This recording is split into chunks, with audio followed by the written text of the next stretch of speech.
অতি পুত্র লঙ্কু। একদিন কৈলাস পর্বতে দেবাদিদেব বাবা মহাদেব ও মা পার্বতী আগমন করছে।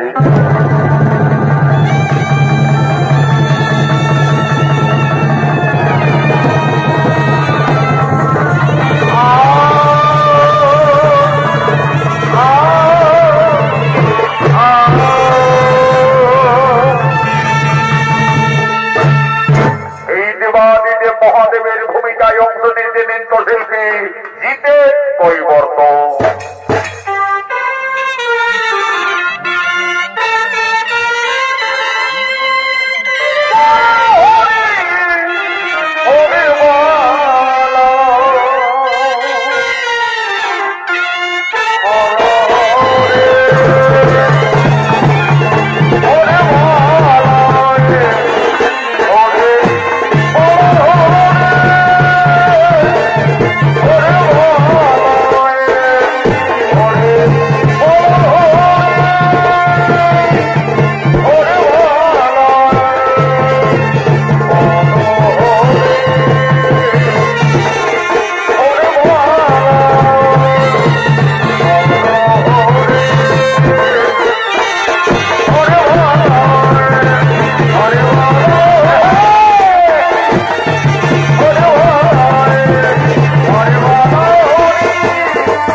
তাই তো বাবা মনোরঞ্জনের জন্য মৃতঙ্গ সহকারে করে গেছেন নৃত্য।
আজ বুঝি কৈলাস পর্বতে কিছু আনন্দ উৎসবের আয়োজন করেছ তুমি?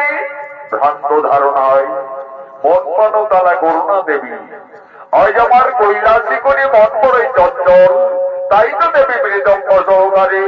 কেন স্বামী, তাহলে বুঝি কৈলাস মনে আজ কিছু অসময় কি দেখছো? না দেবী, তাও নয়।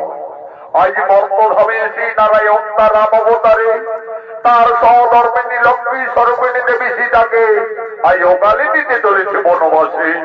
একই বলছো প্রভু? নারায়ণ তো রাক্ষসকুল বিনাশের জন্য রাম অবতারে মর্তলোকে গমন করেছে। তাছাড়া মর্তধামে লক্ষ্মী ছাড়া নারায়ণ কিভাবে থাকবে প্রভু? তাই তো দেবী, সেই রামায়ণের অপূর্ব লীলা। চলো দেবী মোর সাথে মর্তধামে, আজ তুমি নন ধরে করিবে দর্শন।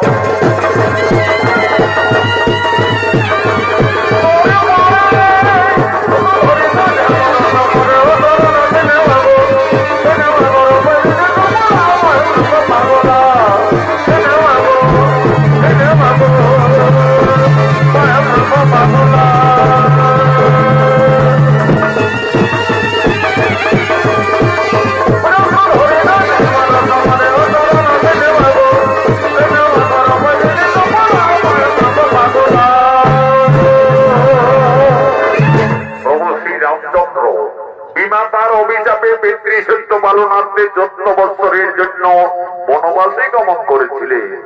সঙ্গে ছিলেন সহধর্মিনী সীতা এবং অনুজ লক্ষণ। সেই বনবাস থেকে রাক্ষস রাজা রাবণ মা সীতাকে হরণ করে লঙ্কায় নিয়ে যায়। প্রভু শ্রী রামচন্দ্র সাগর বন্ধন করে রাক্ষসকুল বিনাশ করে তার সহধর্মিনী দেবী সীতাকে লঙ্কার থেকে সসম্মানে মুক্তি করে ফিরে আনে অযোধ্যায়। বর্তমানে অযোধ্যার মহারাজ শ্রী রামচন্দ্র এবং রানী মা সীতা আনন্দেই রয়েছেন প্রজাবাসী সকলে। আজ মা সীতার সঙ্গে তার 3 সহোদরী বোন মান্ডবী, উর্মিলা ও শতকৃতি তারা সকলেই অযোধ্যা রাজপ্রাসাদের দিকে আগমন করছে।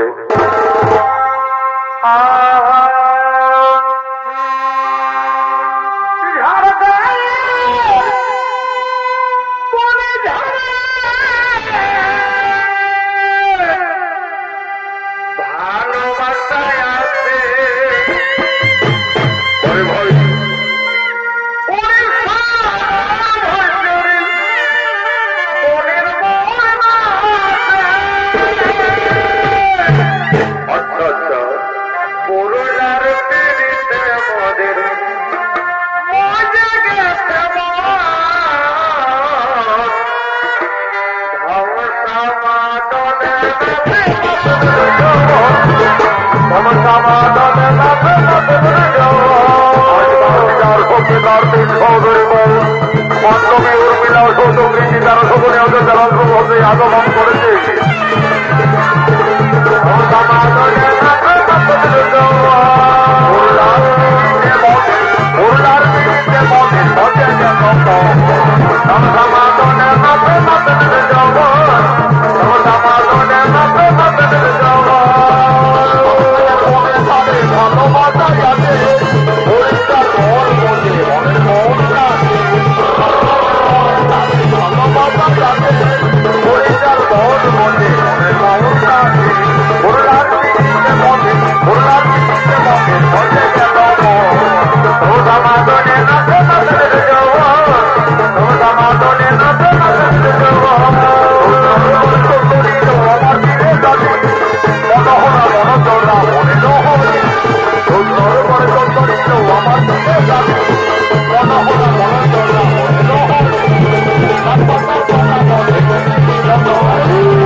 উদ্দেশ্যে তার 3 আদরের বোন বলছেন, দিদি দিদি, তোমাকে না রাক্ষস রাজা রাবণ বনবাস থেকে হরণ করে লঙ্কায় নিয়ে গেছিলেন। দিদি সকলেই বলে ওই রাক্ষস রাবণের নাকি 10টি ভক্তর মাথা ছিল, 20টি হাত ছিল। দিদি বলো না সেই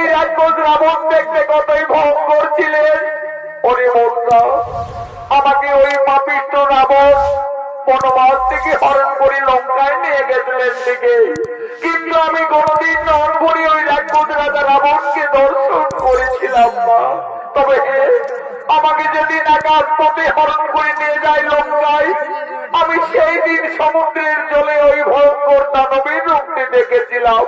ওরে বন্ধুরা, সেই রাক্ষস কতই ভয়ঙ্কর, আজ আমি রাজপ্রাসাদের মধ্যে তার শরীরের অঙ্গ প্রত্যঙ্গ সমস্তই অঙ্কন করছি, তা তোমরা নন বলে দর্শন করো।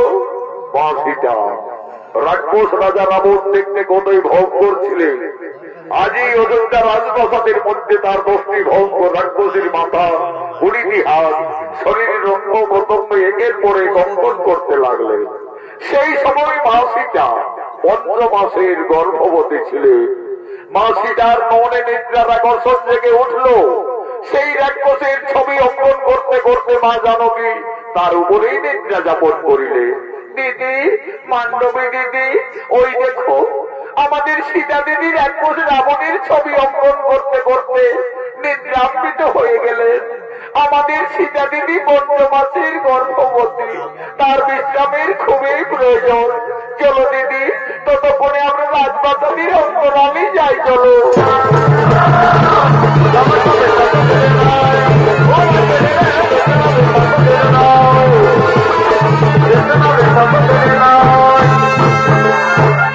এমন সময় প্রভু শ্রী রামচন্দ্র এবং অনুজ লক্ষণ এই রাজপ্রাসাদের দিকে আগমন করছে। রাজার বেটা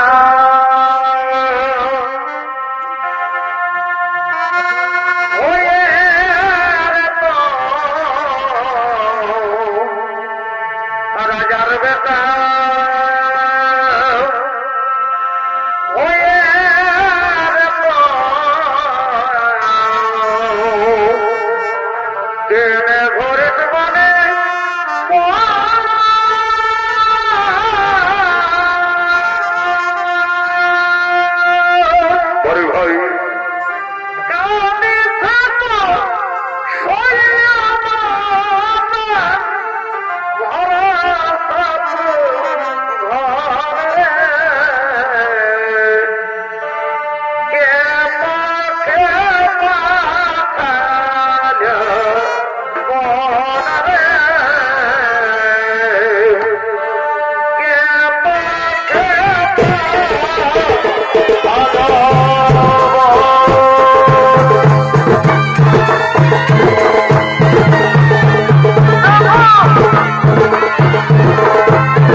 রামচন্দ্রের অভিনয়ে স্বর্গীয় আদালত মহাঙ্গ প্রধান শিষ্য ওস্তাদ যুধিষ্ঠির মাহাতো লক্ষণের ভূমিকায় সুশান্ত টুডু।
রাজপ্রাসাদের মধ্যে প্রবেশ করতে দেখতে পেলেন তার সহধর্মিণী সীতা রাজপ্রাসাদের মধ্যে উদ্ভ্রান্ত অবস্থায় পড়ে আছে।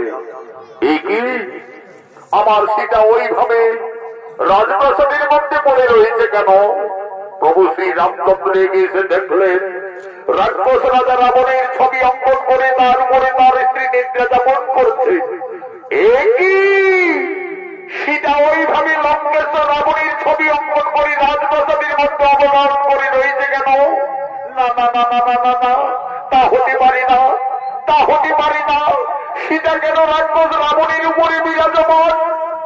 তাহলে কি, তাহলে কি আমার সীতা সত্যি এই লঙ্কায় গিয়ে রাক্ষস রাবণের প্রেমে পড়েছিল? হয়তো সীতা রাবণ রাজাকে কোনো ভুলতে পারেনি যে তার ছবি অঙ্কন করে সীতা এখনো তার উপরে বিরাজমান।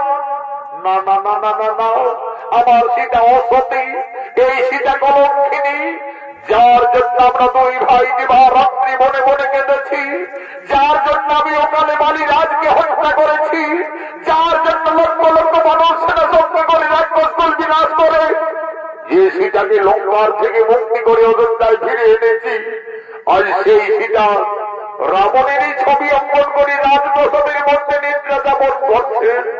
না না না না না না না, আমার সীতা কলঙ্কিনী, এই সীতা বিচারিণী, ঘোষায়রে প্রাণের ভাই লক্ষ্মণ।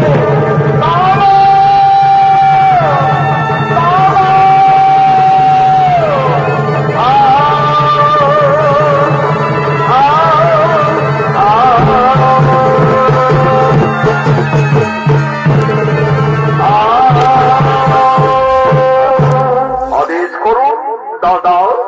ওরে ভাই লক্ষ্মণ, ওরে আমার প্রাণের ভাই লক্ষ্মণ, ওই দেখুন ভাই, আমাদের রানী সীতা রাক্ষস রাবণের ছবি অঙ্কন করে রাজপ্রাসাদের মধ্যে নিদ্রা যাপন করে রয়েছে।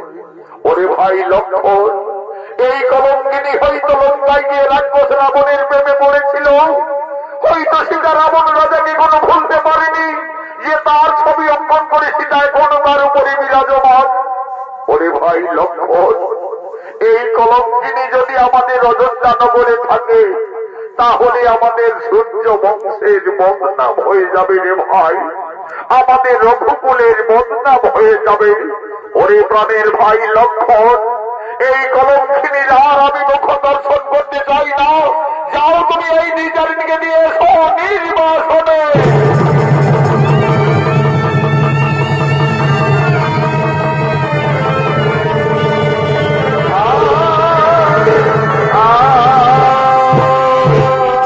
দেবী, তুমি এটি করলে দেবী, তুমি আজ আমাদের অযোধ্যার পবিত্র মাটিকে কুলসিত করে দিলে।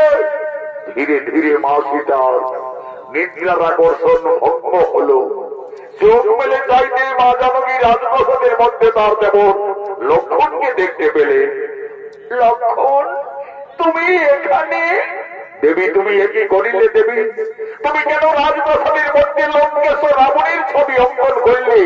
তাছাড়া তুমি তার উপরে শয়ন করে নিদ্রা যাপন করতেছিলে। তুমি কি সত্যি এই লঙ্কায় গিয়ে রাক্ষস রাবণকে ভালোবেসে দিলে? তুমি কি রাবণ রাজাকে কোনো ভুলতে পারোনি? না রে ভাই লক্ষ্মণ, আমি কিছু ভুল করিনি রে ভাই। আমি শুধু আমার ওই মান্ডবী উর্মিলা বন্ধের বোঝাবার জন্য এই রাক্ষসের ছবিটি আমি প্রাসাদের মধ্যে অঙ্কন করেছিলাম রে ভাই। তুমি জানো না দেবী, এই অপরাধে তুমি কলঙ্কিনী, এই অপরাধে তুমি বিচারিণী। এই রাক্ষস রাবণ তোমাকে বনবাস থেকে হরণ করে লঙ্কায় নিয়ে যায়, সেই রাবণের ছবি অঙ্কন করে তুমি ভুল করেছো, অপরাধ করেছ। প্রভু শ্রী রামচন্দ্র আর কোনদিন তোমার মুখ দর্শন করবে না। আমার আদেশ দিয়ে গেলেন এই মুহূর্তেই তোমায় দিতে হবে নির্বাসনে।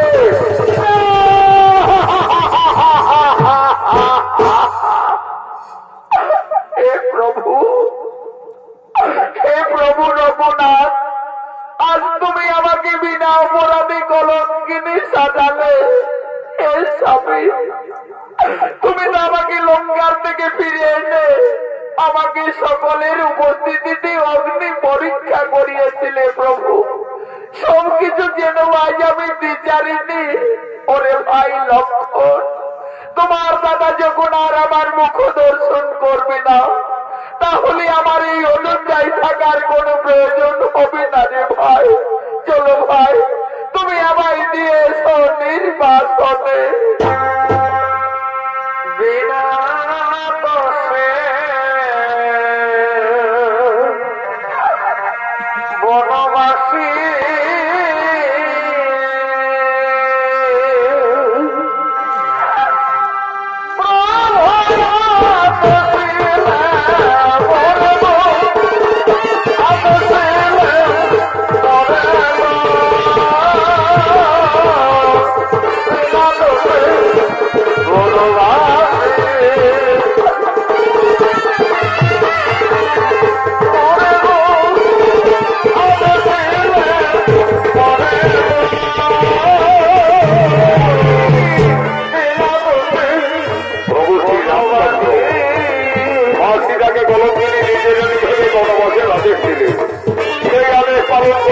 তার ভাই লক্ষণ আজ মহাসীতাকে বনবাসে নিয়ে যাচ্ছে। আগে আগে চলেছে লক্ষণ, আজ মনের দুঃখে মা জানকী দুঃখে লেগেছে বনবাসে যাচ্ছে। বন ভবন পেরিয়ে ঘর কারণে প্রবেশ করেছে লক্ষণ দেবী সীতাকে নিয়ে।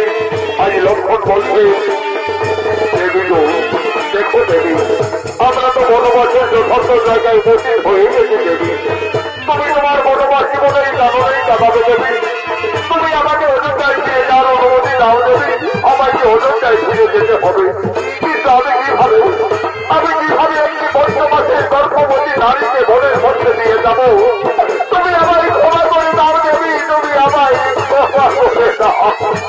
ওরে ভাই লক্ষণ, তুমি তো তোমার দাদার আদেশ পালন করেছ রে ভাই। তুমি ফিরে যাও ভাই অযোধ্যায়। তোমার দাদা আমাকে বিয়ের সময় দিয়েছিলেন আমার গলার লোকটার হার, কানের দোল, পায়ের নপুর। আমার বনবাসে এই অলঙ্কারের শোভা পাবে না রে ভাই। এই অলঙ্কারগুলি তুমি ফিরে নিয়ে যাবে অযোধ্যায়। তোমার দাদা রঘুরাজের কাছে নিয়ে বলবে, দাদা তোমার আদেশ আমি পালন করে তোমার কলঙ্কি নিশ্চিত টাকায় আমি বনবাসে দিয়ে এসেছি, বনবাসে দিয়ে এসেছি, বনবাসে দিয়ে এলাম। তোমার জানো কি রে, তোমার জানো কি রে, বনবাসে দিয়ে এলাম।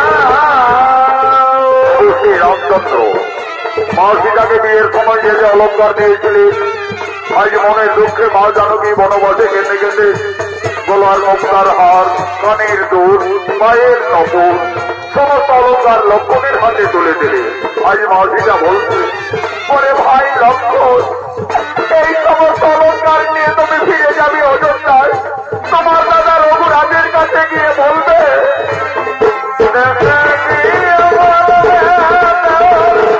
তোমার দাদা ঠাকুরে বনবাসে দিয়ে এলাম, তোমার জানো কি দেশে গিয়ে বলবে, তোমার দাদা ঠাকুরে বনবাসে দিয়ে এলাম, তোমার জানো কি। লক্ষণ ফিরে চলে গেলেন অযোধ্যায়। আজ মা সীতা সংসার হারা, জনম দক্ষিণী বনচারিণী। আজ মা জানকী মনে মনে কাঁদছে, তার নয়নের ধারা অবিরত বইছে।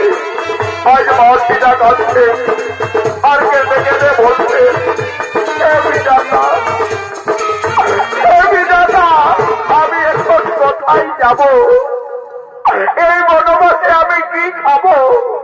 আমি কিভাবে আমার এই গর্ভের সন্তানে বাঁচাবো?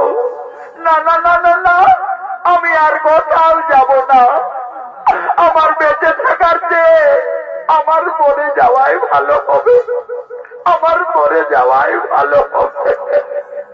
হে প্রভু রঘুনাথ, তুমি শুধু যুগে যুগে আমাকে কাঁদিয়েই চলেছ প্রভু। আমার এই নারী জনম দুঃখের জীবন যুগে যুগে আমায় কেঁদেই যেতে হলো প্রভু, শুধু কেঁদেই যেতে হলো। চারি যুগে আমি বড় মন্দ ভাগিনে,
কান্দে মনের দুঃখে প্রাণ বিসর্জন দিতে যাচ্ছ, তুমি জানো না নারী, মানব জীবনে আত্মহত্যা মহাপাপ।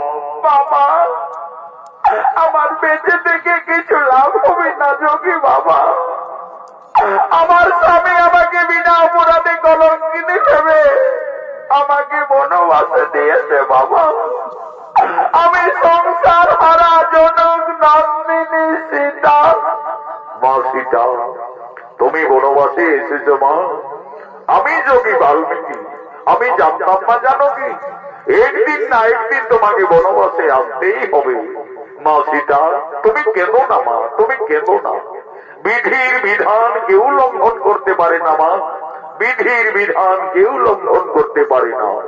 মা সীতা, তোমার বনবাস জীবন কাটাবার জন্য আমি এই তপবনে পূর্বেই একটি সুন্দর পাতার কুটির নির্মাণ করে রেখেছি। চলো মা জানকী, তুমি না কেঁদে না ভেবে তোমার বনবাস জীবন ওই পাতার কুটিরেই কাটাবে। চলো। আমার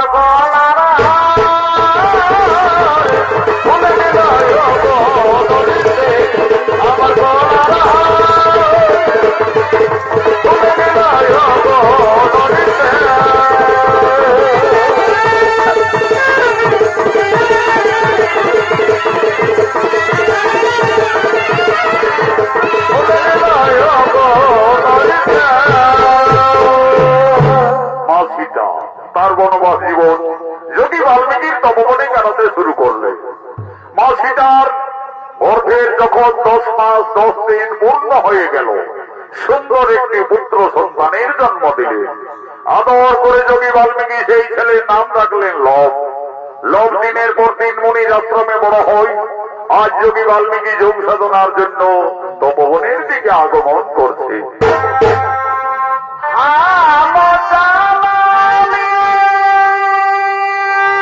আরে ভাই,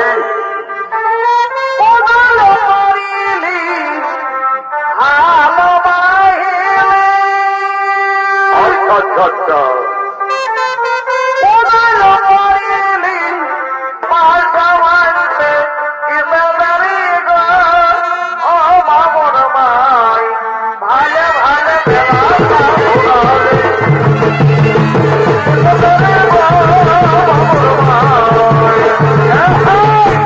যোগী বাল্মীকির অভিনয়ে নৃত্যশিল্পী জগদীশ মাহাতো।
নম গুরু ব্রহ্মা গুরু বিষ্ণু গুরুদেব মহেশ্বর গুরুবে পরম ব্রহ্ম তস্মৈ শ্রী গুরুবে নমঃ নমঃ। এমন সময় মাসিটা এসে বলছে, বাবা বাবা। কি মাসিটা? বলো মাসিটা, তোমার কি হয়েছে মা? বাবা, আমার পুত্র লব ওই দেখো সেখানে বৃক্ষতলায় ঘুমিয়ে আছে। বাবা, আমি ততক্ষণে ওই সরোবর থেকে স্নান সেরে জল নিয়ে ফিরে আসছি। বাবা দেখো মাসিটা, তুমি স্নান করতে যাবে চলে যাও, কিন্তু দেরি করো না মা, কারণ তোমার পুত্র লব ছোট্ট ভালো, সে খুবই উপদ্রব করে, সে কোন ঘুমিয়ে রয়েছে থাক, আমি এখন এখানে ধ্যানে আছি। যাও মা, তুমি আর বিলম্ব না করে তাড়াতাড়ি স্নান সেরে জল নিয়ে ফিরে আসবে। যাও। সেটা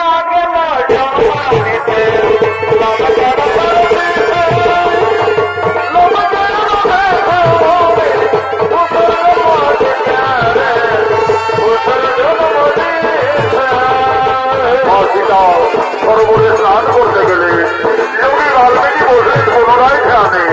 এমন সময় লোকের ঘুম থেকে যায়, লোক তার মায়ের পিছনে পিছনে ছুটে চলে গেলেন সরোবরের দিকে। মনের ধ্যান ভঙ্গ হলো, মনে দেখছেন সেখানে লোক নেই। কি লোক তো বৃক্ষতলায় ঘুমিয়েছিল, তাহলে ছেলেটি হঠাৎ গেল বা কোথায়? ওই লোক তুমি কোথায় গেলে ফিরে এসো। না না না না, এদিকে তো লোককে কোথাও দেখতে পাওয়া যাচ্ছে না। তাহলে কি বাগানে আমতাম খেতে গেল নাকি রে বাবা? ছোট্ট বালক কাল থেকে পড়ে যাবে। ওরে লাভ, তুমি কোথায় গেলে ফিরে এসো। না না না, এই তপবনে লোভের কোথাও কোনো পাত্তা পাওয়া গেল না। তাহলে কি কোন হিংস্র প্রাণী ছেলেটাকে খেয়ে ফেললো নাকি রে বাবা? তাহলে তো সর্বনাশ হয়ে যাবে। সীতা সংসার হারা জনম দুঃখিনী বনবাসিনী, তার একমাত্র সম্বল তার পুত্র লব। লোভকে বৃক্ষতলায় ঘুমিয়ে রেখে মা সীতা সরোবরে স্নান করতে গেছে। ফিরে এসে তার পুত্রকে না দেখতে পেয়ে নিশ্চয়ই মা জানকী কেঁদে কেঁদে পুত্র শুনে প্রাণ ত্যাগ করবে। না না না না, আমি যোগী বাল্মীকি, আমি মা সীতার আর দুঃখ দেখতে পারবো না। যোগী বাল্মীকি লোককে না দেখতে পেয়ে লোভের সময় আরেকটি সন্তানের মনে সৃষ্টি করছে। সেটা গেল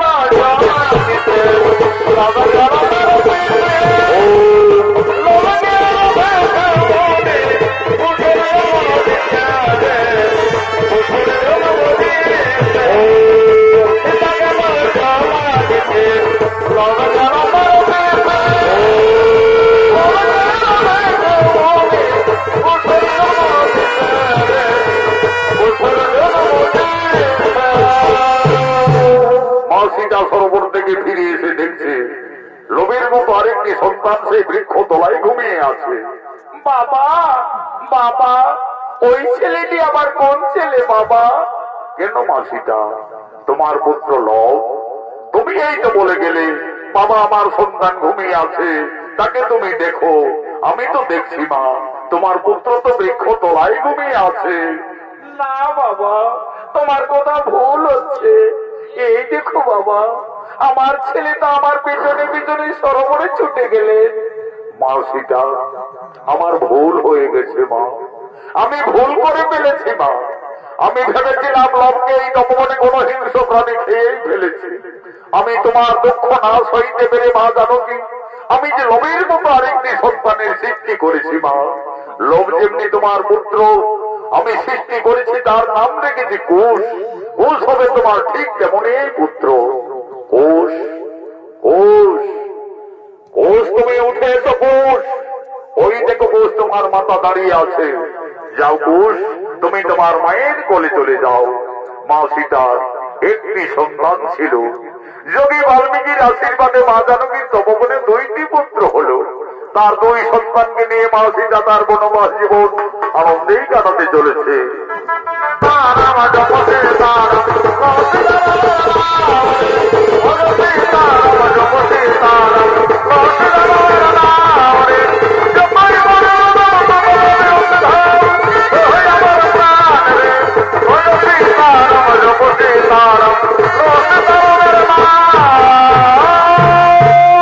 এদিকে অযোধ্যায় মহারাজ শ্রী রামচন্দ্র আয়োজন করেছে।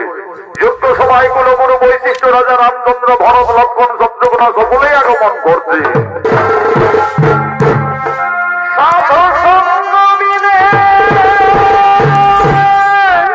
আরে ভাই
আয়োজন করেছি, আপনি আর বিলম্ব না করে রীতি নিয়ম অনুযায়ী যজ্ঞ আরম্ভ করুন। রাজা রামচন্দ্রের আদেশে গুরু গুরু বৈশিষ্ট্য সঙ্গে সঙ্গে অষ্টমের যজ্ঞ শুরু করলেন। ও নমো শ্রী অগ্নিদেবায় নমো নমঃ। ও নমো শ্রী অগ্নিদেবায় নমো নমঃ। যজ্ঞ সবাই অষ্টমের যজ্ঞের ঘোড়া আগমন করছে।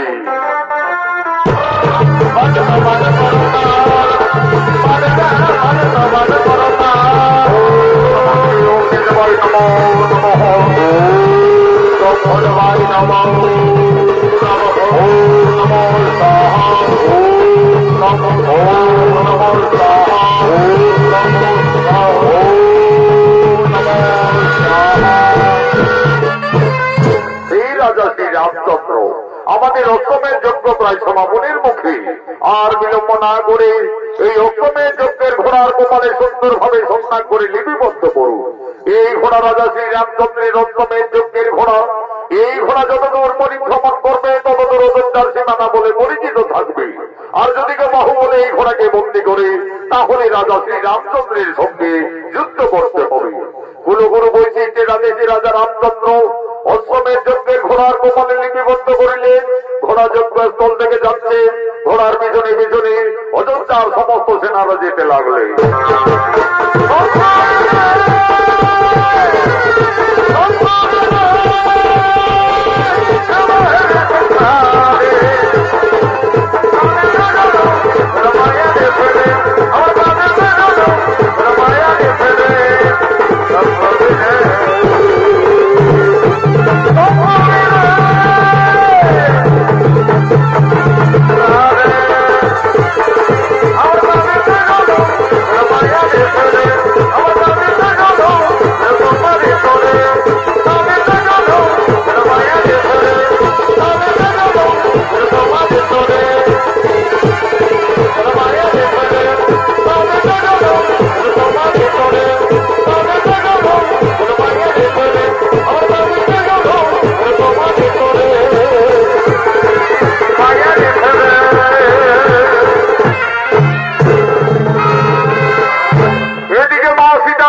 দুই সন্তান লব ও কুশ।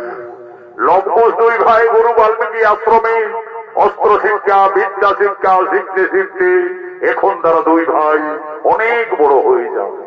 আজ তারা মনির আনন্দে মনির তপবনে দুই ভাই খেলা করার জন্য আগমন করেছে। এই লবকুশের ভূমিকায় অংশ নিয়ে আপনাদের মহান মঞ্চে মঞ্চস্থ হয়েছে বিহার, বেঙ্গল, ঝাড়খণ্ড আন্দোলন সৃষ্টিকারী, পুরুলিয়া জেলার জঙ্গলমহল মেডেল প্রাপ্ত, ভারতের স্বর্ণ পদক জয়ী দুই তরুণীর রোমান্টিক জুটি আকাশ চন্দ্র মাহাতো, বিকাশ চন্দ্র মাহলি।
যোগী বাল্মীকি মনে মনে ছলনা করলো। এই মহাবীর এক বুদ্ধি সৃষ্টি করে আক্রমণ করতে চলেছে এই তপবনে। ওরে ভাই কুশ, ওই দেখো ভাই একটি ভঙ্গুর এক বুদ্ধি এই তপবনে ছুটে আসছে। চলো ভাই, ততক্ষণে আমরা কুটিরে পালিয়ে যাই। না দাদা, আমরা কুটিরে পালাতে যাব কেন? আমাদের তো গুরুদেব যোগী বাল্মীকি অস্ত্র শিক্ষা শিখিয়েছে। চলো না দাদা, সেই অস্ত্র মানে আমরা দুই ভাই ওই রাক্ষসীকে বিনাশ করে দেব। তবে তাই চলো ভাই, তাই চলো। এই রাক্ষসী এই তপবনে আর এক পাও এগিয়ে এলে আজ তোকে আমরা সকলে বিনাশ করব। কি এত সাহস তোদের ওই যোগী বালক? আজ আমি তোদের তপবনে খেয়ে ফেলবো।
আমি তোমাদের দুই ভাইকে অস্ত্র শিক্ষা পরীক্ষার্থে আমি মনে মনে ছলনা করি এই মহাবীর এক সৃষ্টি করে তোমাদের আক্রমণ করেছিলাম।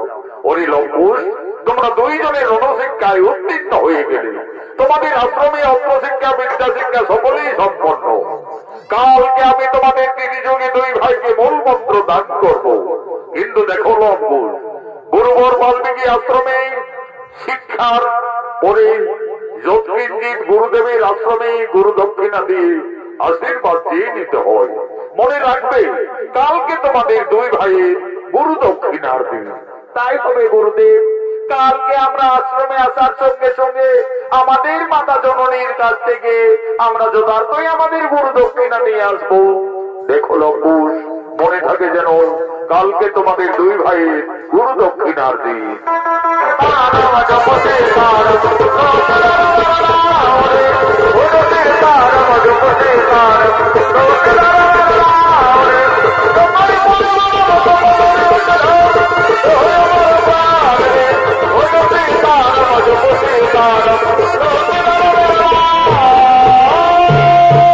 মনের আনন্দে তারা দুই ভাই চলে গেলেন কুটিরে। কুটিরে গিয়ে তাদের মাতা সীতার কাছে তারা নিবেদন করছে, মা মাতা তুমি কোথায়? কি হয়েছিল কুশ? ওইভাবে মামা চিৎকার করতে করতে কুটিরে এলি, তপবনে কিছু বিপদ হয়েছিল নাকি বাবারা? না মাতা, আজ আমরা তপবনে একটি ভঙ্গ রাক্ষসীকে দুই ভাই বিনাশ করে দিয়েছি মা। আমাদের গুরুদেব বলেছেন আমরা অস্ত্র শিক্ষায় সফল হয়ে গেছি মা। আমাদের আশ্রমে বিদ্যা শিক্ষাও শেষ হয়ে গেছে। কালকে আমাদের গুরু দক্ষিণা দিতে হবে। দাও মা, আমাদের গুরু দক্ষিণা দাও। ওরে লঙ্কুশ, ওরে পুত্রগণ, তোমরা তো দুই ভাই বড় হয়েছ, তোমরা তো সকলেই বুঝতে পারছো আমরা যে বনবাসী বাবারা, আমাদের কুটিরে কিছু নেই লঙ্কুশ। আমি কি দিয়ে তোমাদের গুরু দক্ষিণার থেকে মুক্তি করব? মা তুমি কেঁদো না মা, তোমার দিবারাত্রি কান্না আমরা যার কিছুতেই সইতে পারি না। জানো মা, আমাদের গুরুদেব বলেন চুরি করা অপরাধ, কিন্তু যে না অপরাধ নয়। ওই তো মা অদূরী নগর দেখা যাচ্ছে, চলো না মা আমাদের গুরু দক্ষিণার জন্য সকলের কাছে কিছু কিছু সাহায্য চেয়ে নেবে। মা সীতা একদিন ছিলেন অযোধ্যায় মহারানী, আজ সে ভাগ্য ফেরে সংসার হারা জনম দক্ষিণী বনচারিণী। তার দুই সন্তানের গুরু দক্ষিণা দেওয়ার মতো মা সীতার কুটিরে কিছুই নেই।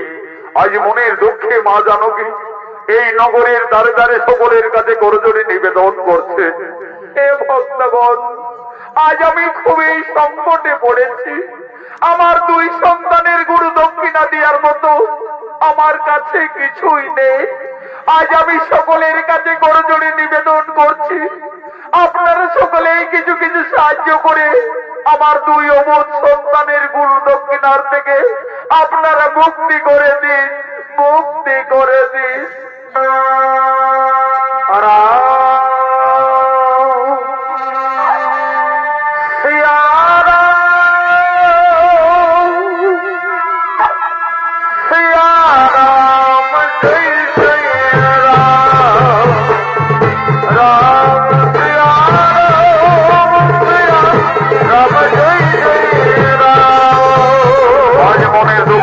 জানকী তার দুই সন্তান লবকুশের গুরু দক্ষিণার জন্য নগরে নগরে দ্বারে দ্বারে মা সীতা ভিক্ষা করলে সকলের কাছে মা জানকী সাহায্য চাইতে লাগলে।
তার দুই সন্তান লবকুশের গুরু দক্ষিণার জন্য নগরে নগরে দ্বারে দ্বারে সকলের কাছে সাহায্য চাইলে সকলের মনে দয়া হলো, সকলের মনে করুণা হলো। যে যেমন পারলে মা সীতা দুই সন্তান লবকুশের গুরু দক্ষিণার জন্য কিছু কিছু আর্থিক সাহায্য করলেন। মা জানকীর বনবাস জীবনে যথেষ্টই অর্থমুদ্রা হলো। আজ মা সীতা বলছে, অনিল লবকুশ, এই তো বাবারা আমাদের সকলে দয়া করেছে, করুণা করেছে। এই মুদ্রা আশ্রমে গুরুদেবের চরণ তলে নাম জানিয়ে তোমরা আশীর্বাদ দিয়ে দেবে বাবারা। মা সীতা নগরী নগরী ভিক্ষা করে দেওয়ার হবে ছেলে আজ সমান ভাবে তার দুই সন্তান লবকুশের হাতে মা জানকী তুলে দিলে। আজ মা সীতা বলছে, অরে লবকুশ, আর বিলম্ব করো না মা, তুমি কেঁদো না মা, তুমি কুটিরে যাও মা, আমরা গুরু দক্ষিণা দিয়ে অচিরেই ফিরে আসবো মা, অচিরেই ফিরে আসবো।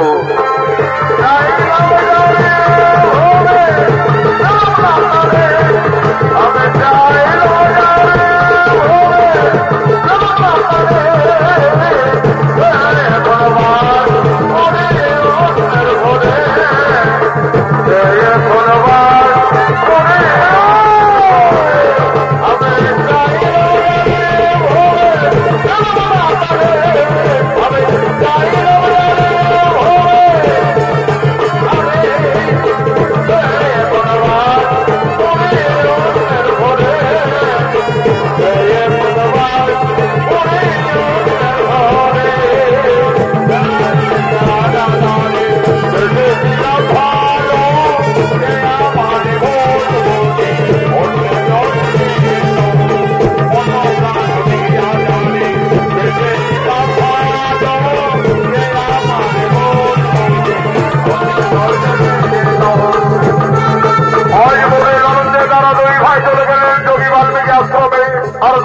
বড় জোরে বলছেন, জীবন আমরা আমাদের গুরু দক্ষিণা নিয়ে এসেছি, এই সামান্য অল্প মুদ্রা নিয়ে আমাদের আশীর্বাদ করো, আমাদের গুরু দক্ষিণার থেকে ভক্তি করে দাও।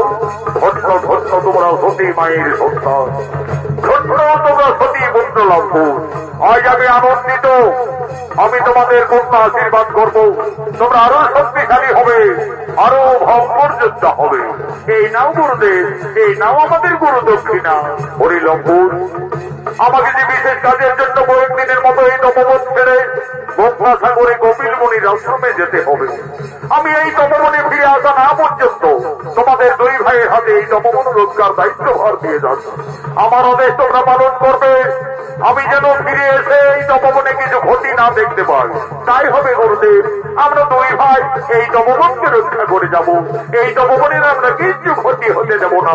তাহলে লম্বুর আমি যাই কপিল মুনির আশ্রমে।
দাদা কষ্ট বড় ঘোড়া দাদা, আমার ঘোড়ার পিঠে যাবার খুবই ইচ্ছে করে, আগে আমি একটু ঘোড়ার পিঠে চাপবো দাদা, আমি একটু ঘোড়ার পিঠে চাপবো। ওরে ভাই ঘোষ, নামো নামো নামো। ওই দেখো এই ঘোড়ার কপালে কি লেখা আছে? কি লেখা আছে দাদা? ওই দেখো ভাই, এই ঘোড়ার কপালে স্বর্ণাক্ষরে লেখা রয়েছে, এই ঘোড়া অযোধ্যার মহারাজ শ্রী রামচন্দ্রের অষ্টমের যজ্ঞের ঘোড়া। এই ঘোড়া যত দূর যাবে ততদূর অযোধ্যার সেনানা বলে পরিচিত থাকবে, আর যদি কেউ এই ঘোড়াকে বন্দী করে তাহলে রাজা শ্রী রামচন্দ্রের সঙ্গে যুদ্ধ করতে হবে। দাদা এই ঘোড়া তো আমাদের গুরুদেব যোগী বাল্মীকির তপবনে এসেছে, আমাদের তো গুরুদেব তপবন রক্ষার দায়িত্ব ভার দিয়ে কপিল মুনির আশ্রমে চলে গেছে। চলো দাদা, গুরুদেবের আদেশে আমরা বন্দী করব, প্রয়োজনে আমরা যুদ্ধই করব, তবে তাই চলো ভাই। ওরে অস্ত, তুমি আমাদের তপবনের বন্ধু, আমাদের সঙ্গে খেলা করবে। চলো ভাই কোন আমাদের বন্ধু ঘোড়ার পিঠে চড়ে আমরা এই তপবনে খেলা করি।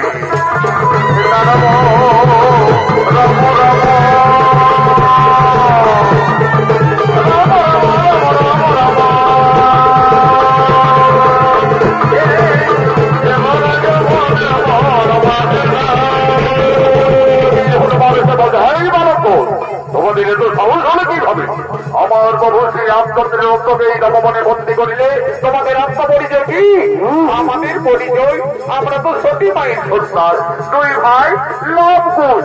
সতী মায়ের সন্তান অন্তর্যামী পবন পুত্র বীর হনুমান বলতে পারলেন, তাহলে এরাই হলো আমার মাতা সীতার সন্তান। আমি কিভাবে আমার প্রভুর সন্তানদের সঙ্গে যুদ্ধ করব? না না না, তার চাইতে যদি আমি পরাজয় স্বীকার করি তাহলে প্রভু শ্রী রামচন্দ্রের সঙ্গে মা সীতার এই তপবনে অবশ্যই মিলন ঘটবে।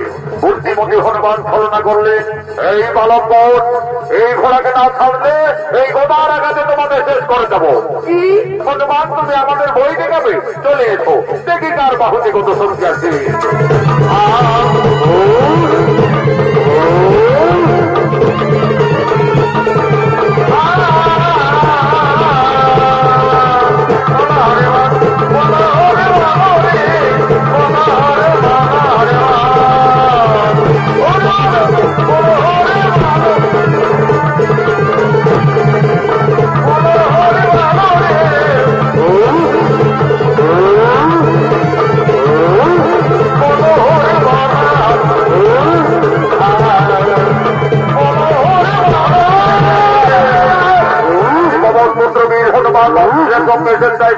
অত্যাচার করলেন, লব্ধ হনুমানকে বন্দী করলেন তপবনের এক বৃক্ষডালে। এমন সময় উপস্থিত হয়ে যায় ভরত শত্রুঘ্ন। এই বালকগণ, এই ঘোড়াকে তোমরা বন্দী করে নিলে কেন? মুক্তি করে দাও, না হলে আমাদের সঙ্গে রোধ করতে হবে। হ্যাঁ হ্যাঁ, আমরা অনেক জন্য প্রস্তুত আছি, চলে এসো, দেখি যে হারে আর কে জিতে।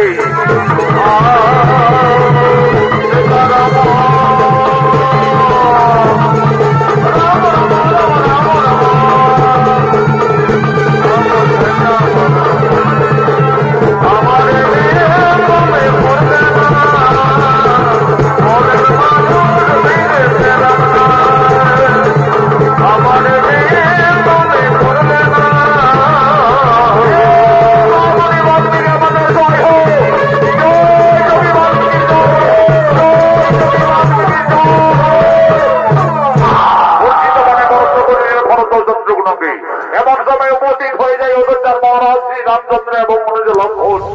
ওরে ভাই লক্ষণ, ওই দেখো ভাই, পরাস্ত করেছে আমাদের ভাষা ভরত শত্রুঘ্নকে, পরাস্ত করে বন্দী রেখেছে পবন পুত্র বীর হনুমানকে, বন্দী করেছে আমাদের অশ্বমের যজ্ঞের ঘোড়াকে।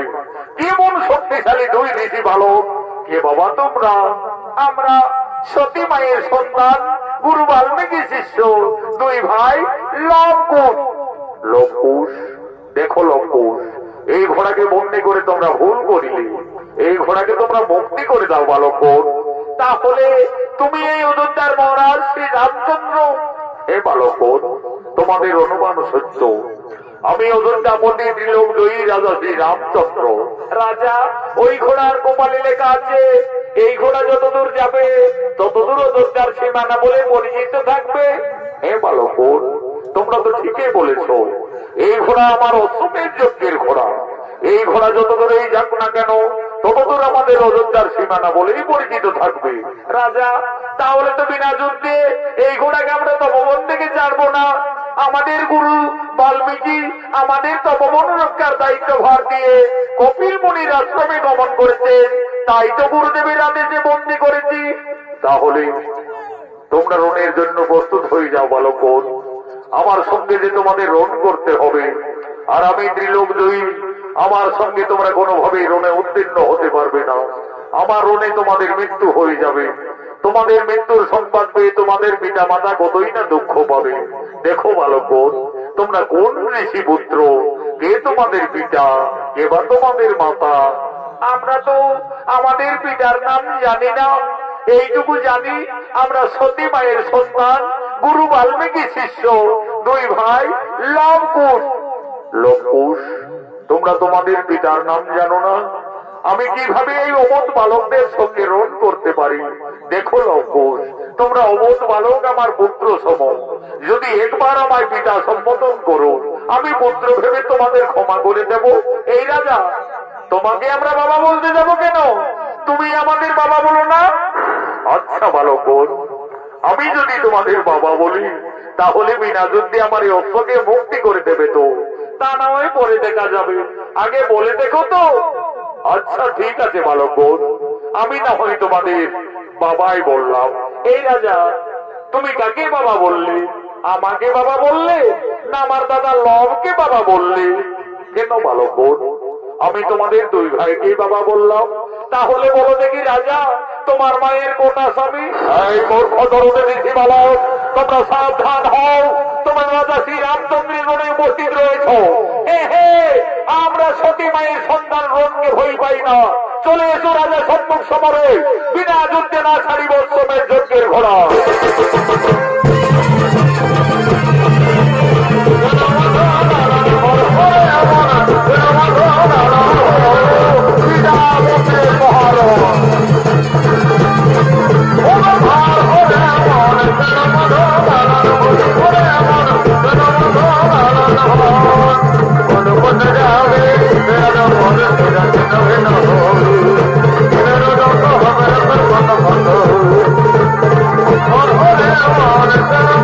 Oh,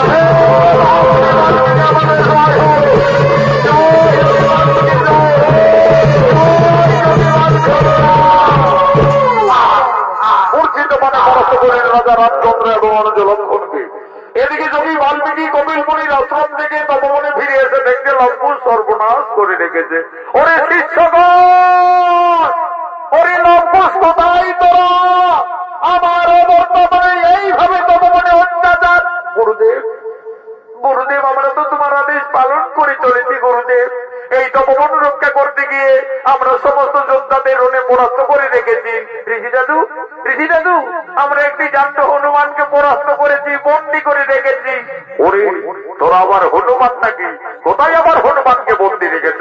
ওই দেখো ঋষি দাদু, ওই তপবনের বৃক্ষ ডালে। এই যে আমার পবন পুত্র বীর হনুমান শ্রী বাবা, এই হনুমানের শব্দ তোমরা ঝগড়া করেছো। ওরে লম্বু, সেই রাজাদের না জেনে না শুনে কেন তাদের উপরে আঘাত করলি? জানি গুরুদেব, ওই রাজা বলছে আমি অযোধ্যার মহারাজ শ্রী রামচন্দ্র, আমার অশ্বমেধ যজ্ঞের ঘোড়াকে তোমরা বিনা যুদ্ধে ছেড়ে দাও। আমরা ছাড়িনি গুরুদেব, আমরা তোমার আদেশ পালন করে চলেছি। ওরে লম্কুশ, আমার আদেশ পালন করতে গিয়ে তোরা তো নিজেরাই নিজেদের এই সর্বনাশ করে নিয়েছি। যা যা, আর বিলম্ব না করে তোদের মাতা সীতাকে তোরা তাড়াতাড়ি তপবনে ডেকে নিয়ে আয়। তোদের মাতা সীতাই বলবে ওই রাজার সঙ্গে তোমাদের পরিচয় কি। মা, তুমি তাড়াতাড়ি তপবনে এসো মা। ওরে লঙ্কুশ, তপবনে কি হয়েছে বাবারা? মা, আজ আমরা যুদ্ধে জয় লাভ করেছি মা।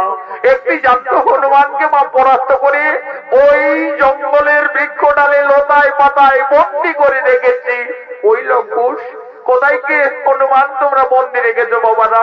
ওই দেখো মাতা, ওই তপবনের বৃক্ষ ডালে।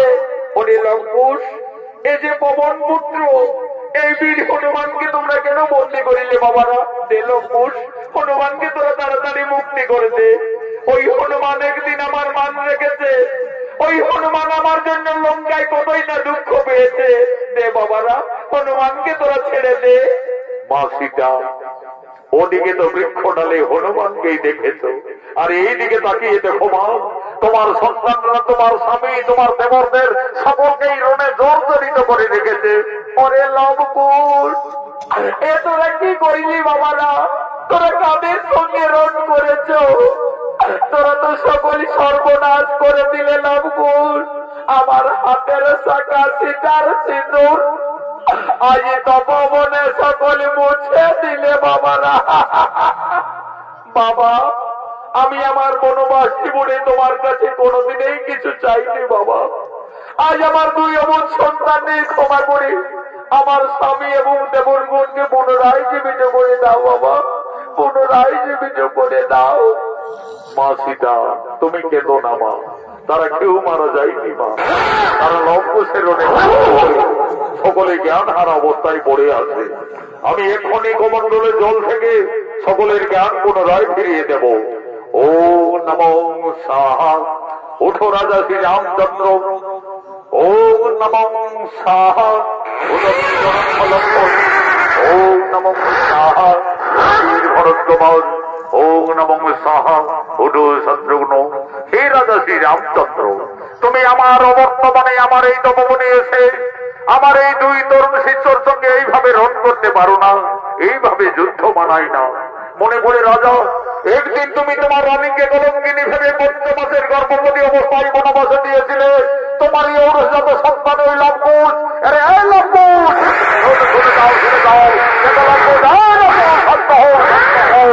দেখো লঙ্কুশ, যাদের সঙ্গে তোমরা রণ করছো, ঝগড়া করছো, মারামারি করছো, তাদেরকে তোমরা জানো না, তারা তোমাদেরই বংশের লোক, সম্পর্কে সকলেই তোমাদের কাকা। আর যে রাজার সঙ্গে তোমরা রণ করেছো, ওই রাজা শ্রী রামচন্দ্র হলো তোমাদের জন্মদাতা পিতা। গুরুদেব, ওই রাজা আমাদের পিতা? হে লঙ্কুশ, তোমরা তো রাজপুত্র। যাও, আর দেরি না করে তোমাদের ভুল স্বীকার করে করজোড়ে দুই ভাই তোমাদের পিতার কাছে তোমরা ক্ষমা চেয়ে নেবে যাও। পিতা, আমাদের ক্ষমা করে দাও পিতা, আমরা ভুল করে রণ করেছি। ওরে লঙ্কুশ, আজ আমার মনে পড়েছে, আমি যেদিন রাক্ষসকুল বিনাশ করে আমার সীতাকে অযোধ্যায় এনেছিলাম, সেই দিন রাবণের মাতা নিগোষা কেঁদে কেঁদে আমায় অভিশাপ দিয়েছিলেন। বলেছিলেন, ওরে বনবাসী রামচন্দ্র, আজ যেমন পুত্র সঙ্গে আমাকে কাঁদতে হচ্ছে, আমিও তোমাকে অভিশাপ দেব। তুমি ত্রিলোক জয়ী হলো, একদিন না একদিন তোমার পরাজয় নিশ্চিত হবে তোমার পুত্রের হাতে। আজ আমার সেই অভিশাপের কথা মনে পড়িল লঙ্কুশ। তোমরাই আমার পুত্রগণ, এসো বাবারা, আমার পক্ষে এসো। মা সীতা, আর তুমি কেন না মা, তোমার বনবাস জীবন শেষ হয়ে গেল মা, তোমার আনন্দের দিন এসেছে। যাও মা সীতা, তোমার পরিবারের সকলেই তোমার অপেক্ষায় দাঁড়িয়ে আছে। রাজা শ্রী রামচন্দ্র একদিন মা সীতাকে কলঙ্কিনী দ্বিচারিণী ভেবে 5 মাসের গর্ভবতী অবস্থায় বনবাসে দিয়েছিলেন। যোগী বাল্মীকির আশীর্বাদে ফিরে পেলেন তার স্ত্রী সন্তানদের। আনন্দ হলো, জয় জয়কারে রাম ভক্ত পবন পুত্র বীর হনুমান বলছেন, বলো বলো সীতাপতি রাজা শ্রী রামচন্দ্র কি রাজা রাম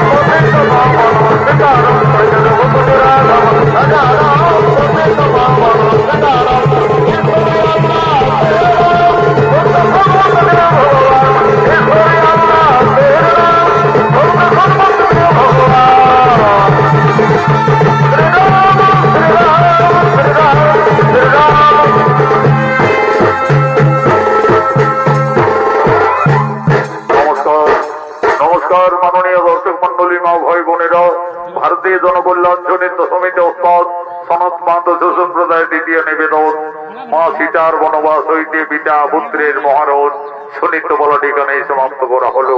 নমস্কার, জোহার।